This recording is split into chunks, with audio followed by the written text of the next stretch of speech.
to kiss me. Warahmatullahi wabarakatuh. Baik, perkenalkan nama saya Neza Febriana dan rekan saya Nurmalita Ada Lestari. Di sini kami akan membuat video terkait ujian lab dengan mata kuliah keperawatan jiwa. Baik, saya sebagai perawat dan rekan saya Sebagai pasien, dan juga judulnya yaitu Naskah Intervensi Keperawatan Ketidakberdayaan pada Pasien Usia Lanjut dengan Keterbatasan Fisik. Baik, mulai saja ke videonya. Baik, di sini kita masuk ke fase orientasi. Baik, Ibu, Assalamualaikum, selamat pagi. Waalaikumsalam, pagi Sus. Oke, Ibu, sebelumnya perkenalkan saya perawat Neza yang akan mendampingi Ibu pada pagi hari ini. Sebelumnya, saya boleh tahu nama dan umur Ibu?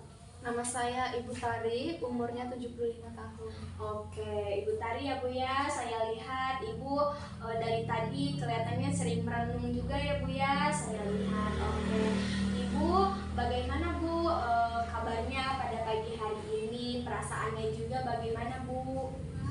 Kabar saya baik, cuman perasaan saya cukup sedih sih Sus. Iya Bu ya, terlihat dari wajahnya juga. Oke baik, sebelumnya saya boleh tahu bagaimana Ibu tidurnya semalam nyenyak atau tidak nih? Kurang nyenyak Sus, karena saya sering terbangun tengah malam. Oke, sering terbangun ya Bu ya. Kalau saya boleh tahu, Ibu terbangun tengah malam dikarenakan apa Bu? Banyak pikiran dan kadang-kadang juga badan saya terasa pegal. Oh, jadi Ibu banyak mengakibatkan tidurnya itu kurang nyenyak dikarenakan Ibu banyak pikiran ya Bu ya.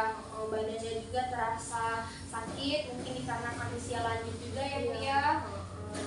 Baik Ibu, sebelumnya di sini saya akan menjelaskan terkait yang akan saya obrolkan kepada Ibu. Jadi saya ingin mengobrol dengan Ibu, berbincang-bincang santai gitu ya Bu ya. Kita bercerita. Apakah Ibu bersedia untuk bercerita dengan saya? Bersedia Sus. Bersedia ya, oke. Waktunya tuh kurang lebih 20-25 menit ya Bu ya. Apakah Ibu merasa waktu itu terlalu lama? Apakah memang cukup? Cukup. Oke, cukup ya Bu ya. Selanjutnya, apakah Ibu nyaman dengan posisi seperti ini? Nyaman sih Sus. Oke, nyaman ya. Baik, kita langsung aja ya ke tahap selanjutnya untuk kita ngobrol-ngobrol. Baik, selanjutnya kita akan ke tahap kerja atau tahap implementasi. Ibu, tadi saya dengar Ibu sering banyak pikiran ya Bu ya, sehingga Ibu kesulitan untuk tidur atau sering terbangun di tengah malam. Selain badan-badan Ibu sakit, tadi juga kan Ibu menyebutkan sering banyak pikiran. Kalau saya boleh tahu, apa sih Bu yang Ibu pikirkan pada akhir-akhir ini? Gitu.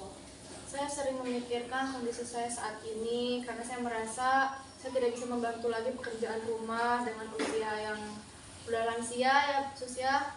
Jadi saya tidak bisa beraktivitas yang berat-berat. Jadi Ibu mengalami ketidakberdayaan karena keterbatasan aktivitas ya Bu ya. Jadi Ibu sering merasa merasa diri Ibu itu kurang banyak membantu ya akhir-akhir ini. Oke. Bagaimana Bu perasaan Ibu?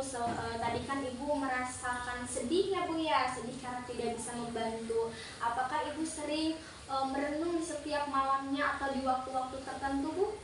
Iya, saya sering merenung karena itu saya merasa jadi beban untuk anak-anak saya, tidak bisa membantu mereka, hanya duduk-duduk saja. Oh iya, jadi Ibu lebih banyak duduk ya Bu ya sekarang karena sulit untuk beraktivitas juga ya Bu ya, tidak seperti biasanya. Oke baik Ibu, saya mengerti apa yang Ibu alami sekarang ini. Ibu merasakan sedih, merasakan ibaratnya gitu kita merasa tidak berguna mungkin ya Bu ya untuk orang lain atau keluarga sendiri. Ibu, kalau saya boleh tahu di aktivitas Ibu yang sekarang yang mungkin mulai berkurang dari sebelumnya ini, apa Bu aktivitas-aktivitas yang masih bisa Ibu lakukan seperti mungkin Ibu memasak atau lain sebagainya seperti melakukannya Ibu rumah tangga sebelumnya? Saya suka memasak itu, cuma tidak bisa berdiri terlalu lama karena pegal-pegal juga, mungkin karena lanjut usia. Saya juga suka menyiram tanaman Sus. Oke, baik Ibu, ada tips dari saya ya Bu ya. Tadi Ibu masih bisa melakukan aktivitas-aktivitas ringan seperti tadi menyiram tanaman, itu juga sebagai hal positif Ibu ya Bu ya. Ibu juga tips dari saya, Ibu setiap pagi atau sore hari di waktu luang Ibu bisa berolahraga ringan Bu, 10-15 menit. Itu juga membuat Ibu mungkin nantinya ketemu dengan orang-orang yang membuat hati Ibu merasa senang, dan itu juga seperti di rumah. Kalau di rumah tuh pasti kita pikiran kemana-mana ya Bu ya, jadi membuat hati kita tuh merasa tidak berdaya. Jadi Ibu bisa melakukan aktivitas seperti belanja sayur, ketemu atau berinteraksi dengan orang lain. Itu mungkin membuat Ibu jauh lebih baik lagi hatinya. Baik, Ibu mungkin nanti bisa mencobanya ya. Ya, Sus. Baik, kita lanjut ke fase terminasi. Ibu, bagaimana setelah bercerita dengan saya? Apa perasaannya sekarang, Bu? Perasaan saya lebih senang, Sus, karena mendapatkan tips juga dari suster. Mungkin besok saya akan mencoba untuk jalan pagi bersama anak-anak saya. Oke ya Bu ya, semoga dengan kita tadi berbincang-bincang Ibu merasa plong gitu ya Bu ya. Ibu juga memiliki semangat lagi untuk tidak memikirkan hal-hal yang mungkin memang tidak seharusnya Ibu pikirkan juga. Semoga Ibunya juga melakukan tips dari saya lebih baik. Terus nanti besok kita akan bertemu lagi untuk kita bercerita lebih lanjut bagaimana nanti kondisinya setelah Ibu melakukan tips-tips dari saya. Terima kasih ya Bu ya atas waktunya. Mohon maaf bila ada kesalahan. Nanti kita ketemu lagi di waktu luang Ibu besok. Terima kasih atas waktunya. Wassalamualaikum warahmatullahi wabarakatuh. Sekian video naskah dari kami yang berjudulkan ketidakberdayaan pada pasien usia lanjut dengan keterbatasan fisik. Terima kasih sudah menonton. Wassalamualaikum warahmatullahi wabarakatuh.